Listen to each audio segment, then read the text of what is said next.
નમસ્કાર, આપકી આવાજ ન્યૂઝ 24માં આપનું હાર્દિક સ્વાગત છે। આજના મુખ્ય સમાચાર પર એક નજર। છત્રપતિ શિવાજી મહારાજના ગુરુ સમર્થ રામદાસની આજે જન્મ જયંતિ નિમિત્તે વડોદરા શહેરના દાંડિયા બજાર પ્રતાપરુદ્ર કાકડી મારુતિ મંદિર દ્વારા શ્રીમતી ઉજ્જવલા ગાંધરે મંશે શ્લોક અને કીર્તિનું સુંદર આયોજન કરવામાં આવ્યું હતું।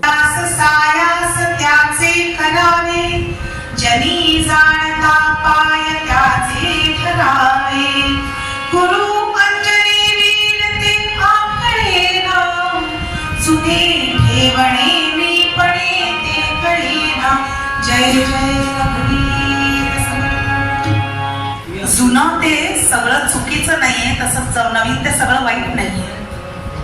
जुनं सगळं चांगलं नाहीये, जुनं सगळं वाईट नाही, तसं नवीन सगळं चांगलं आहे। ह्या सगळ्याचा आपण समन्वय साधायला हवे। जुने ठेवणे मी पणे ते करणार। जुने लोक काय सांगायचे, वैदिक हिंदू धर्म जो आहे त्याच्यामध्ये एकही नियम असा नाही। सुदैवाने मंदिरासारख्या घराण्यात मी पडले। आता आम्ही जर सांगायला गेलो ना की 16 ओळ्याच्या गोष्टी, की मला सांगण्यात येते की बाई मंदिर तुझ्या 16 ओळा तुझ्या मंदिर पुरतं राहू दे। आमच्या घरी कसला आलाय 16 ओळ?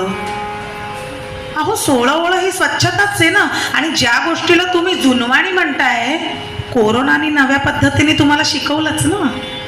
हेच तर आपले आजी आजोबा आई वडील हे सांगतच होते ना, बाहेरून आल्यावर पहिले हात पाय धुवायचे। मला आठवतंय आमच्या आईपर्यंत तरी ती प्रथा होती हं का। घरातली साडी वेगळी आणि मार्केटला जायची साडी वेगळी असायची। ब्लाऊज तोच असेल पण साडी ती मात्र बदलायची। मी तिला म्हणायचे, अगं साडी कशाला बदलते? आई म्हणते, नाही मार्केटची साडी वेगळी, ही मार्केटची साडी आहे। मला असं वाटायचं हे काय नवीन।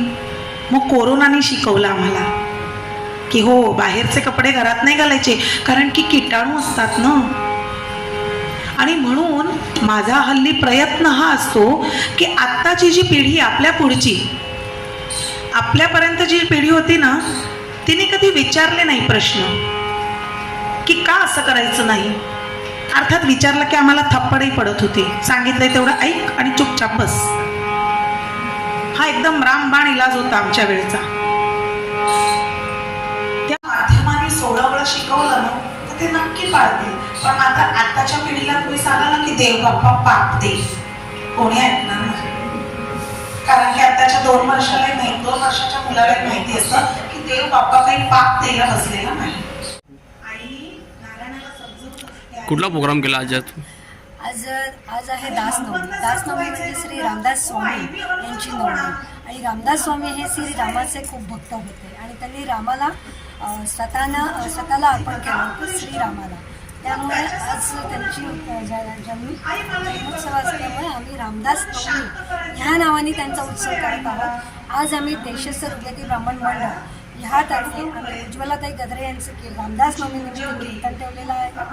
आणि त्याच्या आधी आम्ही रामदास स्वामींचे जे मनाचे श्लोक आहेत की जे आम्ही मराठी लोकांच्या सगळ्यांच्या घरी रोज म्हणत असतो, त्या श्लोकाचे पठण केले आहेत।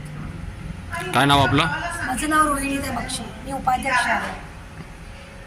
आज रामदास नवमी आहे, त्यानिमित्त देशस्थ हृदयी ब्राह्मण मंडळ बडोदेतर्फे आम्ही मनाचे श्लोक आणि कीर्तन उज्ज्वला गद्रे यांच्यातर्फे शिव आणि समर्थ यांची भेट या विषयावर कीर्तन ठेवलं आहे। त्याच्या आणि मनाचे श्लोकचं पठण झालं आधी, आणि त्यानंतर या काकडेच्या मारुती मंदिरात उज्ज्वला गद्रे यांच्यातर्फे कीर्तन ठेवलं आहे। आणि चांगली उपस्थित सभासद देशस्थ चांगली उपस्थिती आहे। हा कुठला विस्तार आहे? हा दांडिया बाजार माणिकराव आखाड्याच्या शेजारी। आम्ही मंडळाचे हे अध्यक्ष आहेत, मालपांडे अध्यक्ष, मी प्रताप रांजणगावकर सेक्रेटरी आणि मी ट्रस्टी आहे। किती वर्षापासून करता तुम्ही? बरेच वर्ष झालेत आणि रामदास